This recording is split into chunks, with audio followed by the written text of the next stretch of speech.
ਔਰ ਜਿਹੜੇ ਜਿਹੜੇ ਬੰਦੇ ਨੇ ਜਿਹੜਾ ਜਿਹੜਾ ਕਿਰਦਾਰ ਅਦਾ ਕੀਤਾ ਉਸ ਦੌਰਾਨ ਉਸ ਜ਼ੁਲਮ ਦੇ ਵਿੱਚ ਸ਼ਾਮਲ ਹੋਇਆ, ਅੱਲਾਹ ਤਾਲਾ ਨੇ ਉਹਨਾਂ ਦੇ ਉੱਤੇ ਇਹ ਵੀ ਕਹਿਰ ਨਾਜ਼ਲ ਕੀਤਾ ਕਿ ਉਹਨਾਂ ਨੂੰ ਕਿ ਜਿਹੜੇ ਦੋਸਤ ਥੋੜਾ ਭੁੱਲੇ ਹੋਏ ਨੇ, ਜਿਹੜੇ ਦੋਸਤ ਇਸ ਗੱਲ ਨੂੰ ਨਜ਼ਰਅੰਦਾਜ਼ ਕਰਦੇ ਨੇ, ਉਹ ਉਦਾਰਾ ਇਹ ਸਟੋਰੀ ਸੁਣ ਕੇ ਤੇ ਦੋਸਤੋ ਇਹ ਦੇਖ ਲਓ ਕਿ ਅੱਲਾਹ ਤਾਲਾ ਦੇ ਹੁਕਮ ਦੀ ਜਿਹੜਾ ਨਾਫਰਮਾਨੀ ਕਰਦਾ ਜਾਣਦਿਆਂ ਬੁੱਝਦਿਆਂ ਹੋਇਆਂ ਵੀ, ਔਰ ਜਿਹੜਾ ਬੰਦਾ ਯਤੀਮ ਦੇ ਨਾਲ ਜ਼ੁਲਮ ਕਰਦਾ ਹੈ, ਉਹ ਹਮੇਸ਼ਾ ਬਿਸਮਿल्लाहिर रहमानिर रहीम।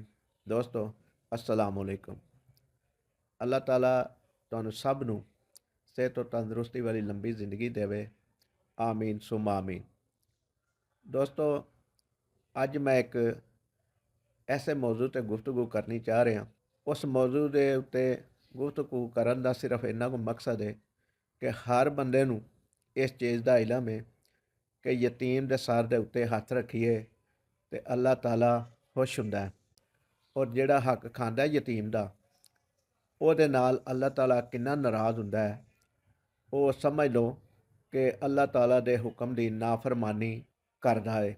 ਇੱਕ ਵਾਕਿਆ ਤੁਹਾਡੇ ਨਾਲ ਸ਼ੇਅਰ ਕਰਨ ਲੱਗਾ ਇਸੇ ਮਸਲੇ ਦੇ ਉੱਤੇ। ਇਸ ਵੀਡੀਓ ਨੂੰ ਆਖਰ ਤੱਕ ਦੇਖਿਆ ਜੇ ਔਰ ਸਾਡੇ ਚੈਨਲ ਨੂੰ ਸਬਸਕ੍ਰਾਈਬ ਵੀ ਕਰਿਆ ਜੇ ਔਰ ਘੰਟੀ ਦੇ ਬਟਨ ਨੂੰ ਵੀ ਦਬਾ ਦਿਆ ਜੇ ਤਾਂ ਕਿ ਸਾਡੀ ਹਰ ਨਵੀਂ ਆਉਣ ਵਾਲੀ ਵੀਡੀਓ ਦਾ ਨੋਟੀਫਿਕੇਸ਼ਨ ਤੁਹਾਡੇ ਤੱਕ ਪਹੁੰਚ ਸਕੇ। ਤੇ ਦੋਸਤੋ ਜਿਸ ਤਰ੍ਹਾਂ ਮੈਂ ਤੁਹਾਡੇ ਅੱਗੇ ਜ਼ਿਕਰ ਕੀਤਾ ਹੈ ਕਿ ਅੱਲਾਹ ਤਾਲਾ ਨੇ ਹੁਕਮ ਫਰਮਾਇਆ ਕਿ ਯਤੀਮ ਦੇ ਸਿਰ ਤੇ ਉੱਤੇ ਹੱਥ ਰੱਖੋ ਔਰ ਉਹਦੇ ਨਾਲ ਤਾਮਨ ਕਰੋ ਔਰ ਉਹਦੀ ਦਿਲਜੋਈ ਕਰੋ, ਔਰ ਜਿਹੜਾ ਬੰਦਾ ਯਤੀਮ ਦਾ ਹੱਕ ਰੱਖਦਾ ਹੈ, ਯਤੀਮ ਨਾਲ ਜ਼ੁਲਮ ਕਰਦਾ ਹੈ, ਉਹਦੀ ਹੱਕ ਤਲਫੀ ਕਰਦਾ ਹੈ, ਅੱਲਾਹ ਤਾਲਾ ਉਹਨੂੰ ਦੁਨੀਆ ਦੇ ਉੱਤੇ ਹੀ ਇਬਰਤ ਦਾ ਨਿਸ਼ਾਨ ਬਣਾ ਦਿੰਦਾ ਹੈ। ਕਿਉਂਕਿ ਮੈਂ ਸ਼ੁਰੂ ਵਿੱਚ ਜ਼ਿਕਰ ਕੀਤਾ ਹੈ ਕਿ ਮੈਂ ਇੱਕ ਵਾਕਿਆ ਐਸਾ ਤੁਹਾਨੂੰ ਸੁਣਾਉਣਾ ਚਾਹ ਰਿਹਾ ਜਿਹਦੇ ਵਿੱਚ ਸਿਰਫ ਇਹ ਹੀ ਨਸੀਹਤ ਹੈ ਔਰ ਜੋ ਅੱਲਾਹ ਤਾਲਾ ਨੇ ਫਰਮਾਇਆ ਸਾਨੂੰ ਇਨਸਾਨਾਂ ਨੂੰ ਉਹਦੇ ਬਾਰੇ 'ਚ ਜਿਹੜਾ ਹੁਕਮ ਦਿੱਤਾ ਹੈ ਉਹਦੇ 'ਤੇ ਜਿਹੜਾ ਅਮਲ ਕਰਦਾ ਹੈ ਉਹ ਸਦਾ ਸੁਖੀ ਰਹਿੰਦਾ ਹੈ, ਔਰ ਜਿਹੜਾ ਬੰਦਾ ਉਹਦੇ 'ਤੇ ਅਮਲ ਨਹੀਂ ਕਰਦਾ ਉਹ ਸਦਾ ਦੁਖੀ ਰਹਿੰਦਾ ਹੈ। ਵਕਤੀ ਤੌਰ 'ਤੇ ਉਹਨੂੰ ਮਹਿਸੂਸ ਹੁੰਦਾ ਹੈ ਕਿ ਮੈਂ ਬੜਾ ਖੁਸ਼ਹਾਲ ਹਾਂ, ਮਾਲੀ ਤੌਰ 'ਤੇ ਵੀ ਔਰ ਵੈਸੇ ਵੀ। ਮੇਰੇ ਅੱਗੇ ਪਿੱਛੇ ਨੌਕਰ ਚਾਕਰ ਵੀ ਨੇ, ਅਯਾਸ਼ੀ ਦੀ ਜ਼ਿੰਦਗੀ ਗੁਜ਼ਾਰ ਰਿਹਾ। ਅੱਜ ਮੈਂ ਵਾਕਿਆ ਜਿਹੜਾ ਸੁਣਾਉਣਾ ਚਾਹ ਰਿਹਾ ਤੁਹਾਨੂੰ, ਉਹ ਵਾਕਿਆ ਇਹ ਵੇ ਕਿ ਇੱਕ ਘਰ ਦੇ ਵਿੱਚ ਇਸ ਤਰ੍ਹਾਂ ਹੁੰਦਾ ਹੈ ਕਿ ਉਹਨਾਂ ਦਾ ਵਾਲਿਦ ਫੌਤ ਹੋ ਜਾਂਦਾ ਹੈ, ਔਰ ਉਹਨਾਂ ਦੇ ਜਿਹੜੇ ਅਜ਼ੀਜ਼ੋ ਅਕਾਰਬ ਨੇ, ਕਰੀਬੀ, ਜਿਨ੍ਹਾਂ ਨੂੰ ਚੱਚਾ ਕਹਿ ਸਕਦੇ ਹੋ, ਫੁੱਫੋ ਕਹਿ ਸਕਦੇ ਹੋ, ਔਰ ਵੀ ਸਮਝ ਲਓ ਜਿਹੜੇ ਕਰੀਬੀ ਰਿਸ਼ਤੇ ਹੁੰਦੇ ਨੇ, ਉਹ ਸਾਰੇ ਮੌਜੂਦ ਸਨ। ਬੱਚੇ ਛੋਟੇ ਸਨ ਜਦੋਂ ਉਹਨਾਂ ਦਾ ਵਾਲਿਦ ਫੌਤ ਹੋ ਗਿਆ, ਔਰ ਜਿਸ ਤਰ੍ਹਾਂ ਹੀ ਉਹ ਥੋੜ੍ਹੇ ਜਿਹੇ ਕੱਦ ਕੱਢਣ ਲੱਗੇ ਤੇ ਉਹਨਾਂ ਦੇ ਨਾਲ ਉਹਨਾਂ ਦਾ ਰਵੱਈਆ, ਜਿਹੜੇ ਉਹਨਾਂ ਦੇ ਆਪਣੇ ਕਰੀਬੀ ਸਨ, ਤਾਇਆ ਚਾਚਾ ਜਾਂ ਫੁੱਫੋ, ਉਹਨਾਂ ਦਾ ਰਵੱਈਆ ਥੋੜ੍ਹਾ ਤਲਖ ਹੋ ਗਿਆ। ਖਰਚੇ ਦੇ ਮਾਮਲੇ 'ਚ, ਰਹਿਣ ਸਹਿਣ ਦੇ ਮਾਮਲੇ 'ਚ। ਇੱਕ ਦਿਨ ਉਹ ਆਇਆ ਕਿ ਉਹਨਾਂ ਦੇ ਜਿਹੜੇ ਨਨਿਆਲ ਸਨ, ਮਾਮੂ ਜਾਂ ਨਾਨਾ ਨਾਨੀ, ਉਹਨਾਂ ਬੱਚਿਆਂ ਨੂੰ ਲੈਣ ਆ ਗਏ ਔਰ ਆਪਣੀ ਬੇਟੀ ਨੂੰ ਵੀ, ਕਿਉਂਕਿ ਉਹਨਾਂ ਨੂੰ ਇਹ ਜ਼ਰੂਰਤ ਇਸ ਤੋਂ ਮਹਿਸੂਸ ਹੋਈ ਕਿ ਉਹ ਆਪਣੀ ਬੇਟੀ ਨੂੰ, ਆਪਣੇ ਦੋਹਤਿਆਂ ਨੂੰ ਖਰਚਾ ਭੇਜਦੇ ਸਨ। ਉਹਨਾਂ ਇੱਕ ਦਿਨ ਇਹ ਸੋਚਿਆ ਕਿ ਖਰਚਾ ਭੇਜਣ ਦੀ ਬਜਾਏ ਅਸੀਂ ਇਹਨਾਂ ਨੂੰ ਆਪਣੇ ਕੋਲ ਹੀ ਲੈ ਆ ਜੀ। ਉਹਨਾਂ ਦੇ ਸਮਝ ਲਓ ਕਿ ਆਪਣੀ ਬੇਟੀ ਦੇ ਸਸੁਰਾਲ ਵਾਲਿਆਂ ਨੂੰ ਹਰ ਮੁਮਕਿਨ ਕੋਸ਼ਿਸ਼ ਕੀਤੀ ਕਿ ਉਹ ਸਾਡੀ ਬੇਟੀ ਦੇ ਨਾਲ ਤਾਮਨ ਕਰਨ, ਲੇਕਿਨ ਜਦੋਂ ਉਹਨਾਂ ਨੇ ਮਹਿਸੂਸ ਕੀਤਾ ਕਿ ਮਹੱਲੇ ਦੇ ਵਿੱਚ ਵੀ ਉਹਨਾਂ ਚੰਦ ਇੱਕ ਪੜ੍ਹਿਆ ਪੰਚਾਇਤਾਂ ਬਣਾਈਆਂ, ਲੇਕਿਨ ਕੋਈ ਖਾਤਰ ਖਾ ਰਿਜ਼ਲਟ ਨਾ ਨਿਕਲਿਆ। ਉਹਦੀ ਵਜ੍ਹਾ ਸੀ ਕਿ ਪੜ੍ਹਿਆ ਪੰਚਾਇਤ ਦੇ ਵਿੱਚ ਉਹ ਲੋਕ ਐਗਰੀ ਹੋ ਜਾਂਦੇ ਹਨ, ਉਹਨਾਂ ਦੇ ਮੁਤਾਲਬੇ ਸਾਰੇ ਮੰਨ ਲੈਂਦੇ ਸਨ, ਲੇਕਿਨ ਜਿਸ ਤਰ੍ਹਾਂ ਹੀ ਪੜ੍ਹਿਆ ਪੰਚਾਇਤ ਖ਼ਤਮ ਹੁੰਦੀ ਸੀ, ਚੰਦ ਦਿਨ ਗੁਜ਼ਰਦੇ ਹਨ ਤੇ ਫਿਰ ਮਾਮਲਾ ਜੂੰ ਦਾ ਤੂੰ ਹੋ ਜਾਂਦਾ ਸੀ, ਜਿਸ ਦੀ ਵਜ੍ਹਾ ਤੋਂ ਉਹਨਾਂ ਨੂੰ ਮਹਿਸੂਸ ਹੋਇਆ ਕਿ ਅਸੀਂ ਖਰਚਾ ਭੇਜਣ ਦੀ ਬਜਾਏ ਉਹਨਾਂ ਨੂੰ ਆਪਣੇ ਕੋਲ ਹੀ ਰੱਖ ਲਈਏ ਔਰ ਆਪਣੀ ਨਿਗਰਾਨੀ ਦੇ ਵਿੱਚ ਆਪਣੇ ਨਵਾਸਿਆਂ ਨੂੰ, ਦੋਹਤਿਆਂ ਨੂੰ, ਪੰਜਾਬੀ ਜਿਹੜਾ ਦੋਹਤਰੇ ਅਸੀਂ ਆਨੇ ਆ, ਉਹਨਾਂ ਦੀ ਪਰਵਰਿਸ਼ ਕਰੀਏ। ਇੱਕ ਦਿਨ ਆਇਆ, ਉਹ ਲੈਣ ਆ ਗਏ।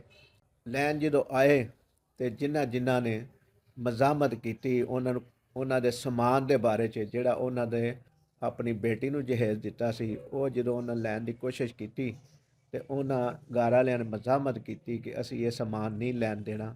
ਅਗਰ ਤੁਸੀਂ ਆਪਣੀ ਬੇਟੀ ਨੂੰ ਖੜਨਾ ਚਾਹੁੰਦੇ ਹੋ ਤੇ ਲੈ ਜਾਵੋ, ਲਿਹਾਜ਼ਾ ਅਸੀਂ ਇਹ ਸਮਾਨ ਨਹੀਂ ਲੈਣ ਦਿਆਂਗੇ। ਉਹਨਾਂ ਨੇ ਸਮਝ ਲਓ ਕਿ ਥੋੜੀ ਜ਼ਿਆਦਾ ਕੋਸ਼ਿਸ਼ ਕਰਕੇ ਤੇ ਉਹ ਸਮਾਨ ਘਰੋਂ ਕੱਢ ਲਿਆ, ਜਿਨ੍ਹਾਂ ਦੀ ਵਜ੍ਹਾ ਤੋਂ ਸਾਰੇ ਮਾਮਲਾਤ ਖਰਾਬ ਸਨ। ਜਿਨ੍ਹਾਂ ਨੇ ਫੈਮਿਲੀ ਦੇ ਵਿੱਚ ਉਲਝਾਓ ਪੈਦਾ ਕੀਤਾ ਸੀ, ਉਹ ਲੋਕ ਦੂਰੋਂ ਉਹਨਾਂ ਨੂੰ ਦੇਖ ਰਹੇ ਸਨ ਸਮਾਨ ਲੈ ਜਾਂਦਿਆਂ। ਅੱਲਾ ਦੀ ਕਰਨੀ ਇਹ ਹੋਈ ਕਿ ਜਿਨ੍ਹਾਂ ਨੇ ਇਹ ਸਾਰਾ ਮਾਮਲਾ ਕੀਤਾ, ਯਤੀਮ ਬੱਚਿਆਂ ਦੇ ਨਾਲ ਜ਼ੁਲਮ ਜ਼ਿਆਦਤੀ ਕੀਤੀ, ਉਹਨਾਂ ਦੇ ਉੱਤੇ ਉਸੇ ਸਾਲ ਹੀ ਅੱਲਾਹ ਤਾਲਾ ਨੇ ਜ਼ਵਾਲ ਇਸ ਤਰ੍ਹਾਂ ਦਾ ਲਿਆਂਦਾ ਕਿ ਫੈਮਿਲੀ ਮੈਂਬਰਾਂ ਦੇ ਵਿੱਚੋਂ ਜਿਹੜੇ ਬਜ਼ੁਰਗ ਸਨ, 2 3 4 ਜਿਹੜੇ ਸਨ, ਉਹ 1 ਸਾਲ ਦੇ ਵਿੱਚ ਦੁਨੀਆ ਤੋਂ ਰੁਖਸਤ ਹੋ ਗਏ। ਔਰ ਜਿਹੜੇ ਜਿਹੜੇ ਬੰਦੇ ਨੇ ਜਿਹੜਾ ਜਿਹੜਾ ਕਿਰਦਾਰ ਅਦਾ ਕੀਤਾ ਉਸ ਦੌਰਾਨ ਉਸ ਜ਼ੁਲਮ ਦੇ ਵਿੱਚ ਸ਼ਾਮਲ ਹੋਇਆ, ਅੱਲਾਹ ਤਾਲਾ ਨੇ ਉਹਨਾਂ ਦੇ ਉੱਤੇ ਇਹ ਵੀ ਕਹਿਰ ਨਾਜ਼ਲ ਕੀਤਾ ਕਿ ਉਹਨਾਂ ਨੂੰ ਔਲਾਦ ਤੋਂ ਮਹਿਰੂਮ ਰੱਖਿਆ। ਔਰ ਜਿਨ੍ਹਾਂ ਦੀ ਔਲਾਦ ਹੋ ਚੁੱਕੀ ਸੀ ਇਸ ਮਾਮਲੇ ਤੋਂ ਪਹਿਲਾਂ, ਉਸ ਤੋਂ ਬਾਅਦ ਉਹਨਾਂ ਨੂੰ ਵੀ ਔਲਾਦ ਨਾ ਮਿਲ ਸਕੀ।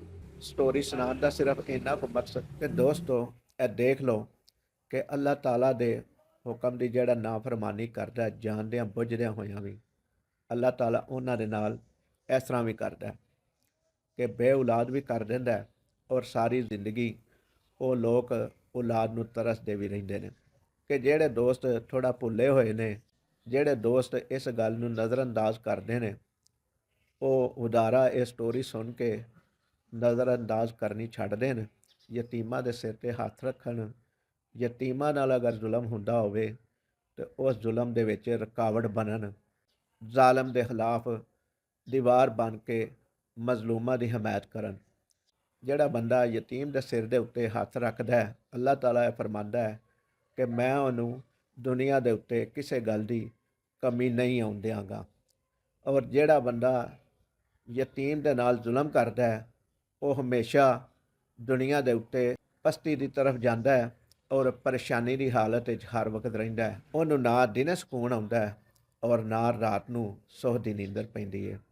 ਤੇ ਦੋਸਤੋ ਇਹ ਥੋੜੀ ਜਿਹੀ ਸਟੋਰੀ ਸੁਣਾਉਣ ਦਾ ਮਕਸਦ ਸਿਰਫ ਇੰਨਾ ਕੋਈ ਸੀ ਕਿ ਜਿਹੜੇ ਲੋਕ ਭੁੱਲੇ ਹੋਏ ਹੋ ਉਹ ਸਮਝ ਜਾਓ ਔਰ ਅੱਲਾਹ ਤਾਲਾ ਦੇ ਹੁਕਮ ਦੇ ਮੁਤਾਬਕ ਆਪਣੀ ਜ਼ਿੰਦਗੀ ਗੁਜ਼ਾਰੋ।